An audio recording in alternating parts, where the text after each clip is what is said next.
James has been talking about Jordan Love for a while now. He makes a good point. Yep. He does. Are you confident, though, that the Packers are going to continue to ascend this season, James? Very confident. We're going to the Super Bowl. Oh! No, I'm playing. I don't know where we're going. Are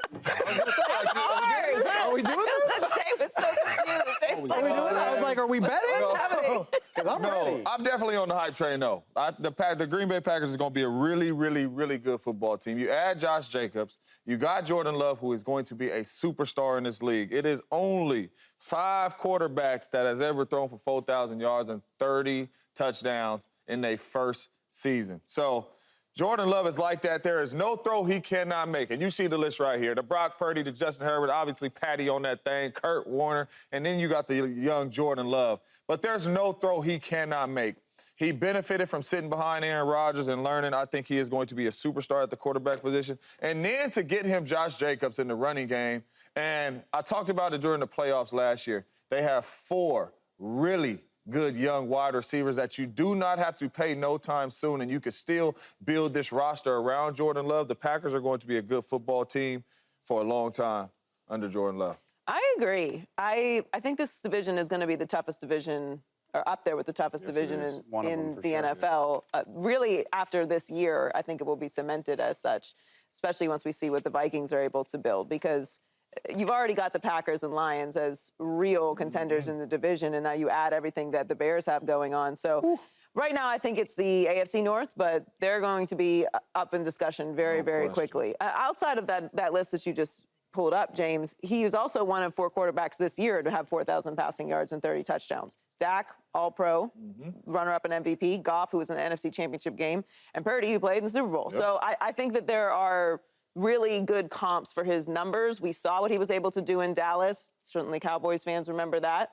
And I wasn't really, I'll be honest, I wasn't completely sure what LaFleur was. I needed to see what he was. And he is a really, really good coach. And he's shown the ability to develop players, which I think is a sign of a coach that not only has a good understanding of his personnel, but the culture and what kind of offense he wants to run, what kind of team he wants to have. And they were a really good team. Really good. I don't expect them to take a step back. Outside, of course, we're not accounting for injuries and things of that nature. We're talking about what's on paper right now, what they've built on already. I think that they are a team that's going to continue to ascend. Shady, what do you think about that? Yeah, I agree with you guys. I think that he's going to get a lot better.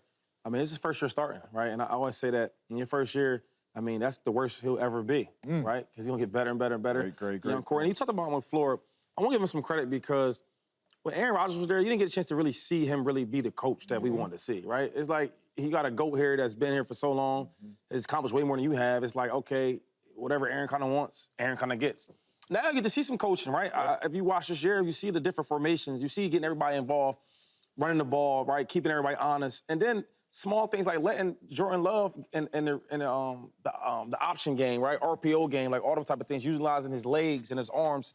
So I just think that the Packers are going to be a good, really, really good team, man. Very young. Very young. The thing about the Dallas Cowboys loss, not because they just beat a good Dallas Cowboys team with 9 All-Pros, right, in the second MVP quarter. No, he thinks he's slick. No, keep going. Keep going. I'm not. Right? Hey, we're talking about the pack today. Kill the Cowboys, man. No, but I'm saying like a big 15 to 16, game winning streak at home. Yeah. That's one thing, right? But the bigger picture is for a young team like that come on the road and they get a win, that just shows you how good this team is really going to be. It was a big win. It was. Right? And then when the Cowboys did make answers back, they answered again. So I just think that sky's the limit for this team. But that's a really good point, too, that you guys brought up, because this was year 1 for LaFleur, too. And you've seen how Jordan Love started the season. It was, is he? It was a lot of that. And as the season went on, LaFleur opened up the playbook, kind of like McCarthy did with Dak, and you've seen Jordan Love take off. So year 2, coming into the system, knowing exactly how you want to run this thing for Jordan Love, I think it's going to be good. It's going to be fun to watch. So much harmony on the set right now. I know. Everybody agrees. I'm right there with you.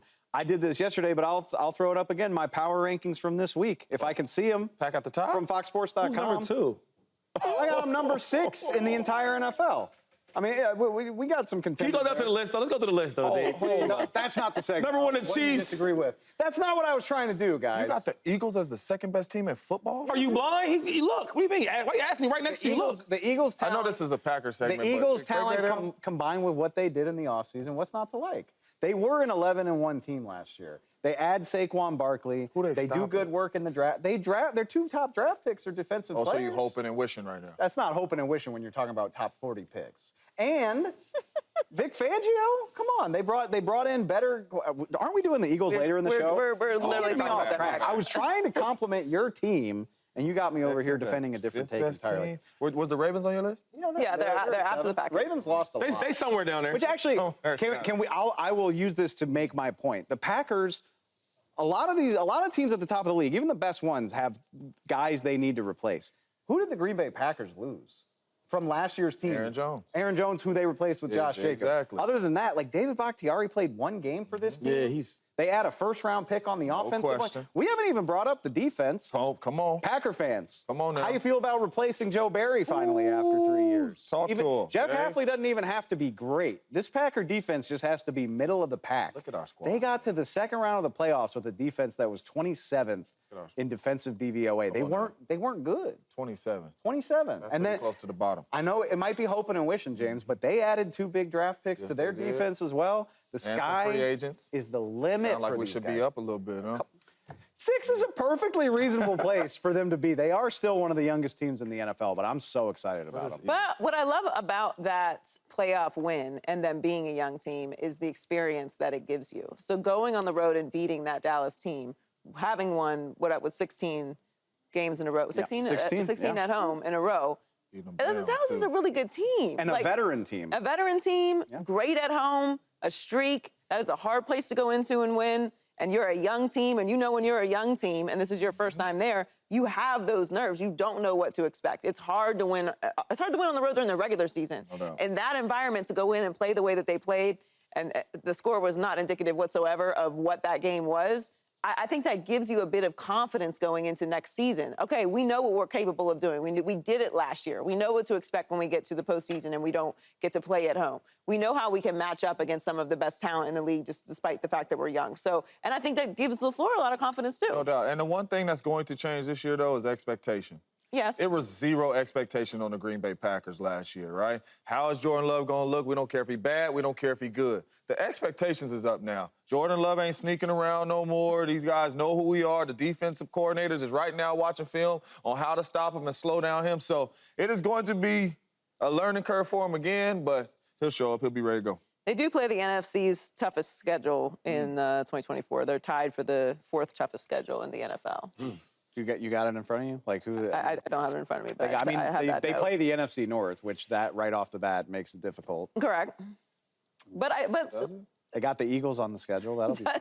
It doesn't make it tough. That's 0-1. That's 0-1. Crazy. But every team, no. Every good team needs adversity, and they're gonna get some of that in Brazil. They're gonna get some of that. Subscribe here to get the latest from Speak, and go watch a few segments from our other shows on FS1.